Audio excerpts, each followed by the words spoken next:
स्वामी माऊली म्हणतात, तुझ्या आयुष्यातील सगळ्यात महत्त्वाचा अध्याय कोणता आहे हे जाणून घे.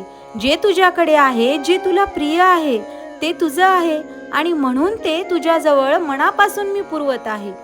जेव्हा या गोष्टीसाठी तू मनापासून मी आभारी आहे असे सदैव बोलतोस, तेव्हाच तुला तुझ्या पसंतीच्या सर्व काही गोष्टी उपलब्ध होतात.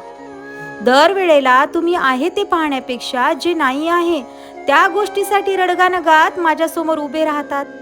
त्यापेक्षा हे रडगाणं जरा थांबवा आणि काय काय तुम्हाला या ब्रह्मांडाकडून मिळालं आहे, ज्याने खरंच तुमचं मन सुखावलं आहे, तुम्हाला आत्मिक शांतता मिळत आहे, त्या गोष्टीची जरा कदर करायला शिका. कारण प्रत्येकाला सगळ्या गोष्टी मिळतीलच असं नाही, परंतु तुझे नियोजित आहे आणि जे तुझं आहे ते तुला मिळणारच.